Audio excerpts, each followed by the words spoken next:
Bonjour à tous mes chers petits auditores. Alors oui, je sais, encore un épisode, une semaine sur deux.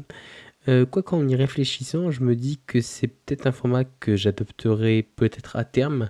Comme ça, en gros, j'aurai plus de temps pour les autres projets que je te réserve, comme par exemple une petite formation et peut-être, je dis bien peut-être, un nouveau podcast. Bref, du coup, plein de choses, mais je réfléchis, voilà, ça risque peut-être de devenir bi-hebdomadaire, je me tâte encore. Bref, du coup, pour l'instant, on essaye de rester, on va dire, pour encore une fois par semaine. On verra bien en allant comment ça évoluera. Alors comme à chaque changement de saison, et aujourd'hui il ne fait pas exception à la règle, je vais vous faire mes recommandations de livres, de films et de podcasts à découvrir pour cette review de printemps 2022. Alors, on commence tout de suite avec le film. Le film, alors, c'est Free Solo, qui est sorti en 2018 de Jimmy Chin. Alors, pour le coup, c'est pas vraiment un film, c'est plus un reportage. En fait, c'est un reportage qui suit la préparation et l'ascension de Alex Honnold, qui est considéré comme le meilleur grimpeur solitaire du monde, et en fait, qui se lance à l'assaut de l'ascension d'El Capitan, qui est aux États-Unis dans le Yosemite, si je crois bien. En fait, c'est une paroi verticale de presque 1 km de haut, quoi, tu vois, vraiment un mur de quasiment 1 km, qui est considéré comme l'une des ascensions les plus difficiles du monde. Et parce que sinon c'est trop simple, il va essayer de la tenter en solo intégral, c'est-à-dire sans aucune corde, sans aucune protection, sans rien. Alors, les plus, c'est que c'est vraiment une aventure à couper le souffle. Et en fait, ça tient surtout du fait que, déjà, on sache que c'est réel, que voilà, c'est un reportage, il n'y a pas de trucage, il n'y a pas d'effets spéciaux ou autre, et que, on va dire, même si on s'en doute qu'il va s'en sortir, c'est d'ailleurs, en fait, on s'en doute qu'il va s'en sortir, parce que comme je te l'ai dit, voilà, il n'a pas de corde, il n'a rien, donc tu te doutes bien que les enjeux, ils sont assez importants. Et tu te doutes bien aussi que c'est rare qu'on fasse un reportage sur des mecs qui échouent ou qui meurent et qui sont quand même diffusés, tu vois. Au pire, si voilà, il y a un truc qui tourne mal, on évite quand même de le diffuser. Et donc du coup, on se sent vraiment pas bien quand on le voit en équilibre précaire ou autre, quand on le voit douter ou se rattraper de justesse. Donc, du coup, tu vois, même si on se doute que ça va quand même aller, tu vois, il y a quand même cette... C'est le truc où tu te sens pas bien, tu vois, tu vois le vide derrière, tu vois ces petits doigts qui attrapent un tout petit morceau de paroi, tu vois, t'es pas bien, quoi. Et donc du coup, en fait, le fait qu'il n'y ait pas aucune protection du tout, ça rend tout de suite les choses beaucoup, beaucoup plus intenses. Pour rappel, pour petit parallèle, c'est d'ailleurs ce qui a fait le succès des personnages des Game of Thrones, c'est que justement, voilà, dès la première saison, l'auteur et même les showrunners, ils ont tué les personnages principaux, du coup, ce qui fait que, eh ben, en fait, ça rend le truc vachement plus intense, parce que du coup, tu te dis que chaque moment que tu vois, c'est peut-être le dernier, tu vois. Donc là, c'était pour le personnage, mais pour lui, c'est la même chose. Tu vois, le fait que tu saches qu'il n'y ait pas de filet de sécurité, tu te dis, n'importe quoi, ça se trouve, là, tu le vois, et d'un coup, ils vont te mettre un écran, voilà, l'instant d'après, il a glissé, il est tombé, il est mort, tu vois, genre limite, ça peut près ça. Alors du coup, voilà, donc pour le coup, on pourrait trouver qu'une ascension, la préparation de l'ascension, elle est ennuyeuse, mais en fait, c'est tellement amené comme une espèce de défi impossible et suicidaire qu'en fait, ça te maintient en haleine parce que t'as pas le truc de bon, aujourd'hui, on va prendre des cordes, ça. T'as le truc vraiment de il faut vraiment que je sois sûr, tu vois, genre, il fait des endroits où il se teste et de ça a encordé, hop, il tombe, et là, tu te dis, oh là, dans ta tête, c'était, oh mon dieu, tu vois pas si ça lui arrive, au moins, il monte vraiment, il n'y a pas de corde, quoi, il tombe comme une pierre, quoi. Alors du coup, déjà quand on se dit qu'une chute de quelques mètres, ça fait déjà des dégâts, tu le sais, voilà, si t'es tombé même d'une chaise ou d'une table, ton cerveau, il imagine super bien les conséquences d'une chute à 750 ou 800 mètres, tu vois, avec, pour s'attraper juste du granit et des cailloux en dessous, quoi.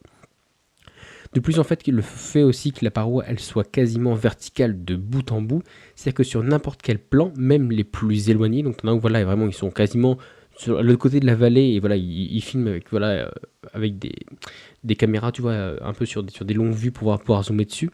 Donc du coup, tu as de n'importe quel point, aussi bien de ce côté-là, parce que tu le vois tout petit sur la paroi, ou finalement les autres plans, voilà, qui sont autour de lui, où tu vois vraiment le vide. Donc du coup, tu vois que le fait que ce soit vraiment vertical, de n'importe quel plan, t'as pleinement conscience du danger et de la folie du défi, quoi. T'as pas le truc de bon, ok, là il a fait le plus dur, c'est bon, il a un côté un peu plat. Non, t'as l'impression que du début à la fin, c'est vertical, quoi. Enfin, je pense que le gros plus, c'est qu'en fait, ça fait prendre une espèce de shot d'adrénaline, d'aventure et de nature. Et voilà, ça donne un côté vraiment super inspirant. Tu vois, ça, on va dire que ça change un peu de tous les trucs qu'on voit sur, je sais pas, les artistes, sur les mecs qui réussissent, sur les barons de la drogue ou autre. Tu vois, là, c'est vraiment, c'est un mec, il a un défi un peu fou et puis il essaye, mais genre voilà, il risque vachement plus que les gars qui ont joué des millions en bourse, que les gars qui ont fini en prison ou autre, parce que là, tu vois, c'est sa vie qui risque, tu vois. Et encore, même, je me demande même là si le mot risque, il est encore assez bon, assez fort. Euh, donc du coup, tu vois ce que je veux dire. Mais je pense que voilà, il y a une espèce de leçon derrière qui est en gros que même si les risques ils sont parfois très grands, et je le redis encore, je pense que risque n'est même plus le bon mot, en fait, il y a toujours moyen, grâce au travail et grâce à la persévérance, à réussir. Donc, du coup, je pense que ça peut être aussi inspirant de ce côté-là. Alors, les moins. Alors, du coup, on va dire que tout de suite, ça déconstruit un peu le mythe. En gros, tu sais, il n'est pas arrivé devant, il a grimpé et voilà. En fait, du coup, le fait qu'il te montre la préparation, en fait, tu vois qu'il a passé des semaines entières sur la paroi, qu'il a fait plus d'une quarantaine d'ascensions, qu'il a fait du repérage sur toute la voie par tronçon de 10 mètres et qu'il connaissait par cœur l'ascension. Par cœur dans le sens où c'était dans sa tête, et d'ailleurs il le montre bien dans le reportage, où en fait l'ascension c'est juste une succession d'actions précises, en mode pied droit dans la corniche, main gauche dans le trou, main droite qui pivote sur la prise, etc. etc.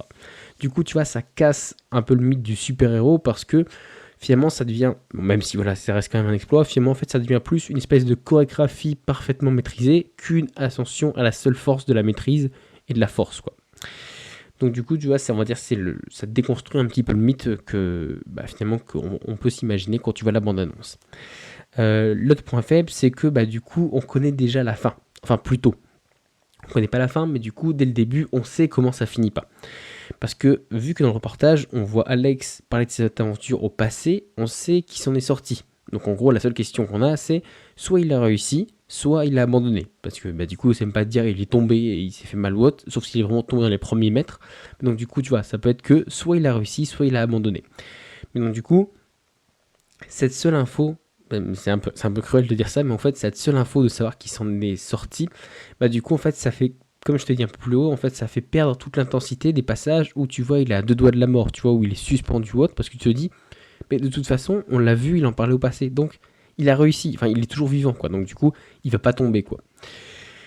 Et donc du coup, enfin, le dernier petit côté négatif, je dirais que c'est qu'on a un petit peu de mal à s'identifier à Alex, parce qu'on va dire que finalement, quand tu sais bien, dans chaque aventure, qu'elle soit fictive ou non, on veut d'une manière ou d'une autre s'identifier au héros. Je sais pas, vraiment, tous ceux qui ont déjà lu un livre de Mike Horn, et par exemple j'en fais partie, qui est un des explorateurs mondialement connus, ils sont tous rêvés à sa place, au milieu des doutes et des difficultés, à chercher, tu sais, l'idée de génie qui va te permettre de survivre jusqu'à demain. Donc tu vois, tu arrives vraiment à t'identifier avec lui, ses souffrances, ses peines, il pense à sa femme, à ses filles et tout ça, à son équipe, il se demande ce qu'il fout là, tu vois, tu arrives vraiment à t'identifier. Alors que Alex Enold, lui, il souffre, et d'ailleurs ça se voit assez dans le reportage, d'une forme d'autisme. En gros, quand tu regardes, il a un peu le regard vide, il comprend pas grand-chose au sujet complexe, il a beaucoup de mal avec le concept d'amour, et il semble tout seul dans sa bulle. En gros, il veut réaliser son rêve, et il se soucie pas du tout de l'inquiétude de ses proches, de sa copine ou autre. La seule chose qui compte pour lui, c'est atteindre son but. Tu vois, du coup, il a un côté, il est pas méchant, tu vois, c'est pas méchant, c'est pas en mode j'en ai rien à foutre des autres, c'est juste, je comprends pas pourquoi les autres s'inquiètent pour moi, parce que finalement c'est mon rêve, quoi. Si je me tue, finalement ça regarde que moi, tu vois. Et donc du coup, en fait, ça donne un côté tellement détaché de la réalité, tellement homme-machine, que du coup on a vraiment du mal à se mettre à sa place. Parce que pour grossir vraiment le trait, mais en gros personne veut se projeter dans la peau d'un connard égocentrique qui se soucie ni de la mort, ni de l'impact de sa mort sur ses proches, qui s'en fout des autres. J'ai grossi le trait exprès, il est pas comme ça. Tu sais, on a du mal à s'identifier à quelqu'un, entre parenthèses, qui ressent rien, tu vois, ou qui ressent des choses que pour lui. Donc du coup, je dirais voilà, c'est un, entre parenthèses, un point négatif, où voilà, en gros on a du mal on partage son aventure, mais on a du mal à s'identifier à lui, parce qu'en gros, tout simplement, on a du mal à se mettre dans sa tête, tu vois, quand tu le vois, hop, il a l'air concentré, de machin ou autre, il n'y a pas un moment où sur son visage, il a l'air de douter, où il a l'air de je sais pas, de pleurer ou de se dire oh là là mais qu'est-ce que je fais ou autre. Non, il est vraiment en mode homme-machine quoi. Donc du coup voilà. Alors du coup, je pense aussi d'un autre côté que c'est sûrement ce côté un peu autiste et à se déconnecter complètement de la réalité, à rester focus et à pas se faire du souci pour les autres qui lui ont permis de rester concentré et voilà, d'y arriver. Parce que je pense honnêtement que il y a toujours un moment où bah voilà, je sais pas, tu peux être, ça dure au bout ça dure longtemps quand même monter une paroi de quasiment 1 kilomètre. Et donc du coup, il y a forcément un moment où tu dis ah là là, mais qu'est-ce que je fais, puis si je tombe, puis tu fais déjà, puis ton cerveau il peut se mettre à travailler et souvent c'est là que tu tombes parce que du coup tu es plus concentré.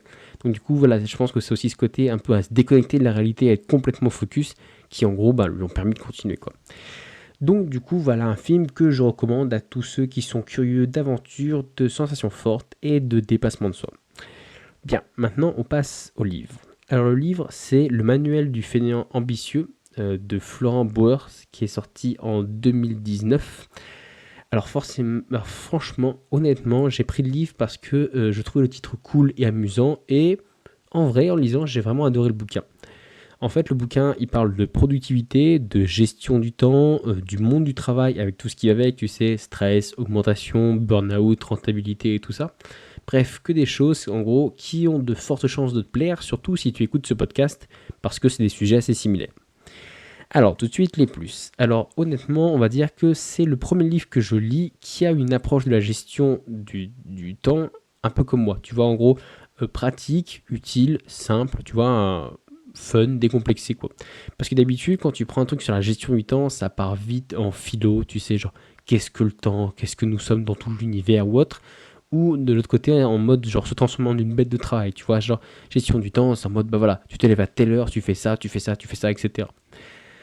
Alors que là, tu vois, c'est un peu exactement comme le podcast, c'est un ton simple, un ton agréable ou autre. Et en plus, l'avantage, c'est que le livre est composé de plein de petites parties, ce qui rend la lecture super agréable. C'est qu'en gros, voilà, tu as des espèces de chapitres et en dessous, tu as des espèces de sous-parties. Donc, du coup, c'est ce qui permet d'avoir une vision vraiment, vraiment claire. Ça évite d'avoir des gros pavés, tu vois, à lire. Alors, comme sur le podcast, c'est pas du dev perso ou de la gestion du temps, juste, tu vois, par exemple, du dev perso pour du dev perso. En gros, c'est pas une fin en soi, c'est vraiment un moyen, tu vois. En gros, on t'explique d'où ça vient, pourquoi ça sert, contre quoi ça lutte, comment et quand s'en servir ou autre. Tu vois, tu as vraiment une approche vraiment pédagogique quoi, de la chose.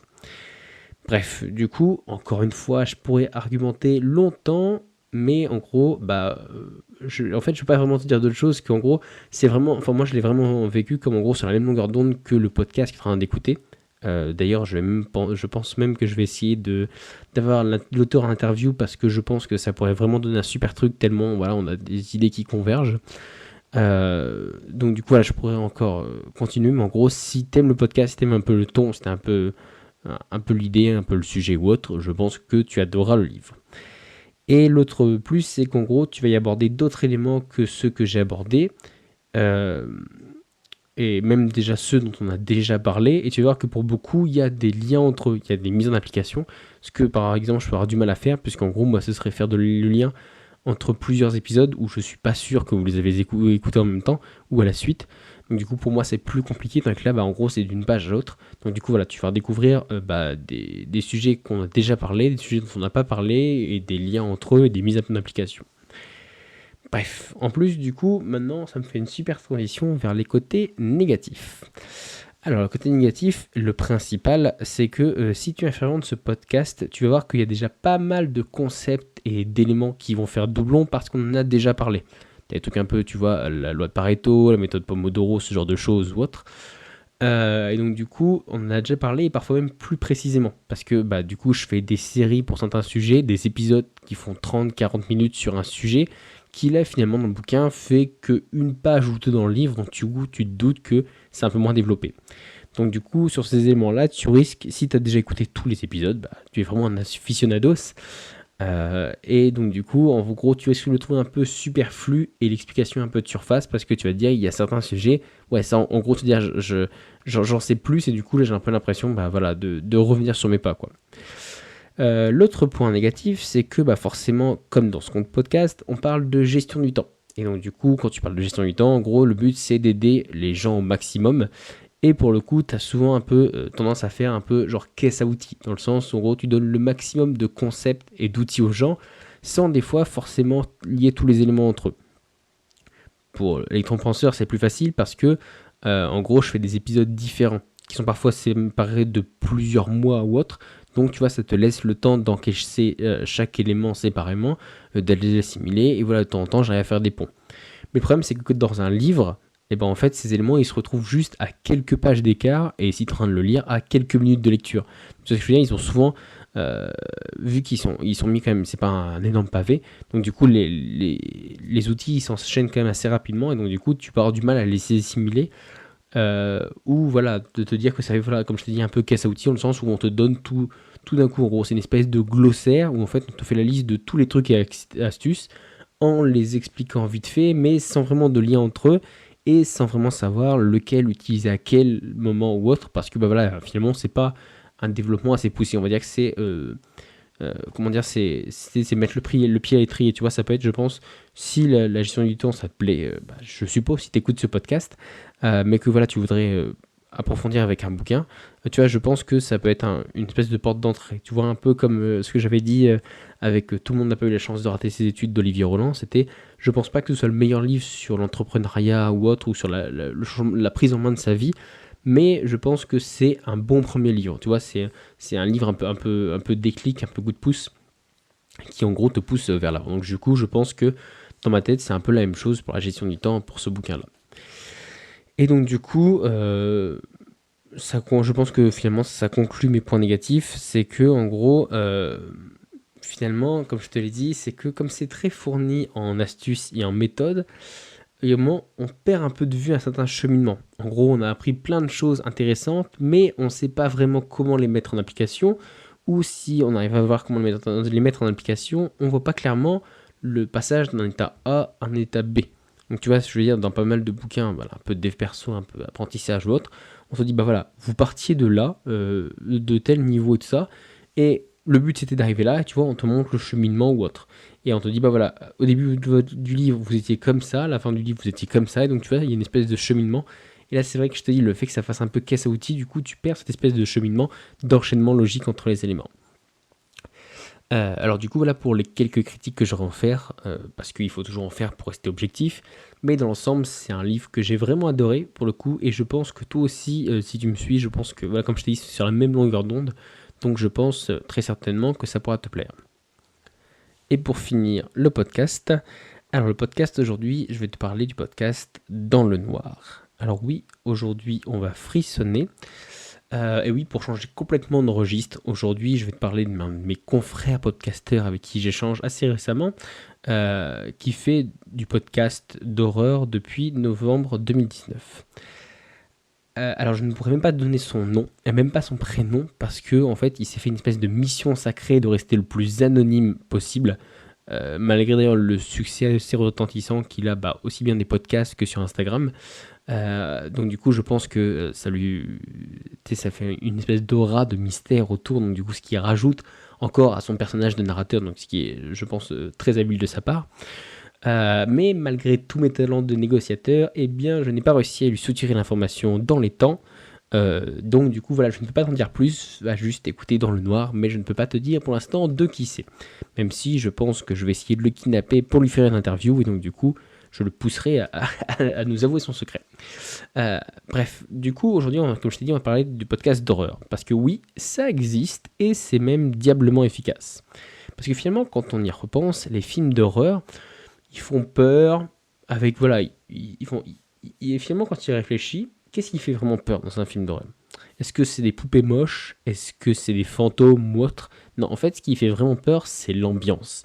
C'est la musique, c'est les sons, c'est la tension palpable, et surtout, en fait, tout ce qu'on s'imagine qui fait un bon screamer. Tu vois, c'est la musique, elle monte, elle monte, elle monte, elle monte, il commence à y avoir des bruits, et hop, finalement, t'as un chat qui surgit.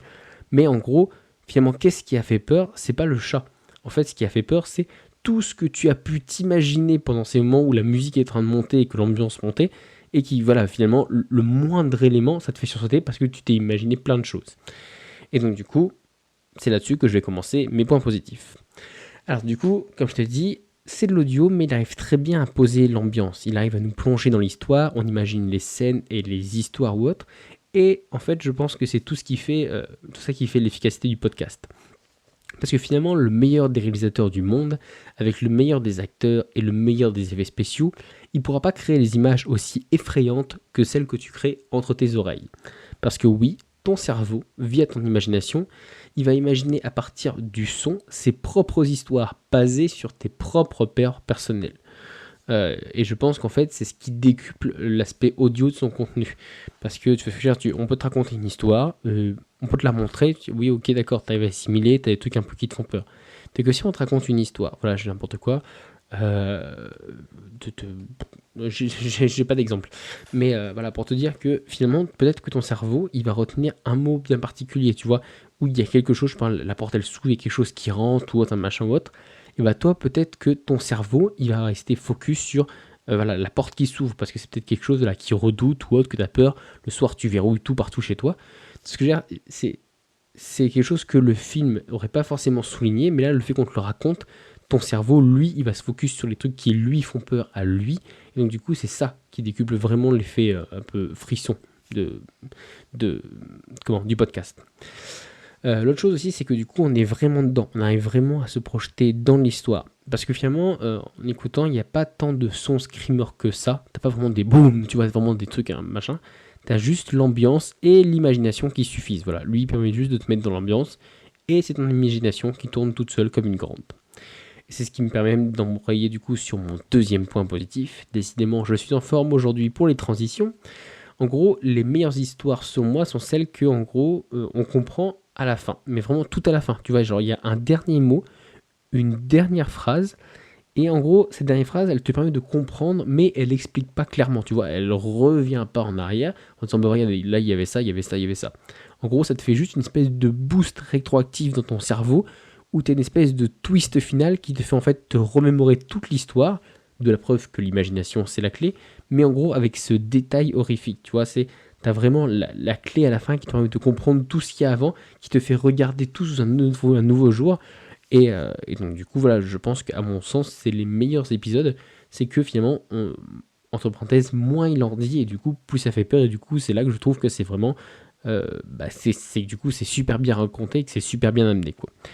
Et du coup, à ce titre, je recommande particulièrement dans les premières, je crois que c'est l'une des premières, c'est l'histoire de la maison dans les bois, l'autre épisode sur les contre la fenêtre, l'autre épisode sur la chambre d'hôtel, et enfin celle de l'homme qui se filme dans son sommeil. Je suis désolé, je n'ai plus du tout les titres, mais si vous allez les écouter, vous verrez de quoi je parle. Bref. Et enfin, un dernier point positif, c'est l'addiction. Alors je vais essayer de l'inviter prochainement, comme je t'ai dit, pour découvrir sa vraie voix, mais tu vas voir que dans les épisodes, il donne un ton beaucoup plus grave à sa voix. Il a une voix qui est grave, qui est profonde et qui est lente. En gros, tout l'inverse de la mienne, quoi. Alors du coup, comme je t'ai dit, elle est profonde. Elle n'est pas effrayante, elle est juste lente. Tu vois, il a vraiment une voix comme ça. Et encore, j'arrive pas à le faire, il a vraiment une voix beaucoup plus grave. Je serais même curieux de savoir si c'est vraiment sa vraie voix ou s'il la modifie. Je lui demanderai, justement. Mais en gros, sa voix vraiment, tu vois, elle est posée ou autre, elle fait pas peur, mais en gros, elle est juste assez lente pour laisser ton esprit bien imaginer chaque phrase entre chaque. Donc tu vois vraiment réussir à te plonger dedans, quoi. Donc du coup, je pense que c'est vraiment sa vraie force, juste à la seule force de sa voix, sans bruitage, sans screamer, sans incrustation ou même sans musique, il arrive à te plonger dans l'histoire et à susciter la peur. Et ça, je pense que ça vaut vraiment le coup, rien que pour ça, d'aller écouter au moins un ou deux épisodes. Alors les moins, oui, j'ai cherché des moins parce qu'il faut quand même rester objectif. Je dirais que c'est une évidence. Forcément, avec plus de 200 épisodes, tous les épisodes, ils peuvent pas être parfaits et tous avoir le même effet. Tu vois, ils peuvent pas tous avoir l'espèce d'effet waouh qui fait peur, quoi. Alors il y en a où j'ai rien compris. Il y en a d'autres où finalement j'ai pas trouvé ça effrayant. Ou il y en a d'autres où j'ai pas réussi à me plonger dans l'ambiance ou autre. Voilà. Et c'est forcément, au bout d'un moment, tu finis par en faire tellement que même moi, tu vois, je sais que j'ai des épisodes où oulala, il faudrait mieux pas que je les écoute, et d'autres où je suis plutôt fier, quoi. Et du coup, je pense que du coup, j'en profite pour rebondir, tu vois, sur ce truc de pas arriver à se plonger dans l'ambiance. Je pense que du coup un deuxième point négatif, c'est je pense dû au positionnement de l'histoire. C'est que c'est très souvent raconté à la première personne. Et du coup ça casse un peu le suspense. Parce que du coup, tu te doutes bien que si c'est raconté à la première personne, il y a un moment dans l'histoire, ça va être, et ben là d'un coup, je meurs. Tu vois, genre, t'as finalement l'espèce de bouclier du héros, un peu comme on a eu plus haut, tu vois, que je te parlais, qui, au contraire, voilà, qui était brisé dans des séries comme Game of Thrones, ou voilà, dans des trucs où tu sais que le mec il risque sa vie. Donc du coup, voilà, tu vois, le, le fait que ce soit une narration de la première personne, tu te doutes qu'au moins jusqu'à la fin du passage, au moins jusqu'à la fin de l'épisode qu'il est en train de raconter, le personnage principal auquel on s'identifie, donc voilà, qui est donné à la première personne, il survit, parce que sinon il ne pourrait pas raconter tout ça, et je te dis, ça va pas finir par je meurs, tu vois, ça n'aurait pas de sens. Donc du coup, c'est pour ça que je trouve pour un contenu d'horreur, ça casse un peu l'épée de Damoclès qui pèse au-dessus des personnages, en les protégeant d'espèces de boucliers de héros qui en gros les font survivre, ou te dit, peu importe ce qui lui arrive, il finira par s'en sortir, même si c'est pas en entier ou autre, mais tu vois, t'as pas cet aspect de, tu vois, si t'as une vision à la troisième personne, tu vois, où tu parles voilà, de quelque chose, d'une histoire ou autre, t'as pas de... Tu vois, c'est vachement plus intense, tu vois. Je sais qu'à un moment, c'était, que je me souvienne bien, c'était sur les Grubbers, je crois, un truc comme ça, où c'était une famille dans une ferme et tout ça. Et donc, du coup, tu as toute une ambiance qui tourne autour et tout ça. Et finalement, en gros, tu te dis que ces personnages-là, tu peux les tuer d'un moment à l'autre parce que le fait que tu as un regard extérieur, il suffit juste de dire, bah voilà, on les a découverts morts, ou bah voilà, d'un coup, il y a quelque chose qui est arrivé et qui l'a tué. Tu vois, ce que tu peux pas dire avec un truc à la première personne. Après, je comprends, c'est un parti pris parce que du coup, le fait que c'est la première personne, c'est beaucoup plus immersif que, bah, en gros, un regard extérieur. D'ailleurs, on le saura tous, c'est pour ça que des trucs genre un peu comme Call of What, ça te met un plus dans le. En parenthèse, dans l'ambiance, que voilà, je sais pas, des Skyrim ou autre, où t'es plus à la troisième personne, donc du coup, t'as plus de facilité à appréhender ce qui est autour de toi, quoi. Donc du coup, voilà pour le deuxième point négatif, je pense. Et le dernier, ce sera sûrement que je pense qu'il y a des épisodes qui, en gros, n'ont pas de fin, ou alors celle-ci, elle est trop développée. Pas de fin dans le sens où, bah, du coup, après, je te dis, c'est ça, c'est que c'est une espèce de tâtonnement ou autre, c'est que, bah, tu sais, comme je t'ai dit, les épisodes vraiment géniaux qui m'ont vraiment motivé à écouter ce podcast, et tu vois, ceux où le dernier mot, c'est le twist que tu comprends tout. Mais des fois, c'est comme les films un peu trop, genre la Inception, tu vois, que d'ailleurs j'ai compris. Mais tu vois, c'est le truc où tu te dis, attends, c'est le dernier petit élément qui va te faire tout comprendre. Mais des fois, si ce dernier petit élément, tu le comprends pas, bah, l'histoire, elle a juste pas de sens pour toi, parce que du coup, tu te dis qu'elle a pas de fin. Donc du coup, elle a pas de fin, et bah du coup, tu restes sur ta fin en disant, bah, et j'ai pas compris, ou alors qu'est-ce qui se passe, il manque quelque chose ou autre. Et si c'est trop développé à ton goût, tu vois, si en gros t'as compris deux phrases avant, bah du coup tu vois ça casse l'effet waouh du twist final parce qu'en gros euh, tout ce qu'on te dit, tout ce qu'on te guide, c'est un peu comme tout ce qu'on te montre au cinéma, c'est des choses que tu n'imagines pas et donc du coup c'est des choses bah, en fait qui, comme je t'ai dit, qui cassent l'effet un peu waouh waouh terreur du twist final quoi. Mais voilà, donc je t'ai dit c'était des points négatifs parce qu'il en fallait et que du coup en fait je pense que c'est un podcast que je recommande fortement et pour une fois bah justement je suis pas déçu, je sais que de temps en temps j'aime bien rebondir un peu d'aller chercher des podcasts, des trucs qui sont complètement en dehors de mathématiques et donc du coup pour le coup je ne suis absolument pas déçu donc du coup allez faire un tour, de toute façon je mets tous les liens dans les notes de l'épisode. Bah du coup sur ce moi je te remercie de m'avoir écouté pendant ce petit épisode de quasiment 30 minutes. Et du coup, bah, moi je te dis, bah, j'espère arriver à me tenir à la semaine prochaine. Et donc, du coup, pour le prochain épisode, on reprendra notre petite série sur la motivation. Du coup, bah, je te remercie de m'avoir écouté et je te dis à la prochaine. Ciao!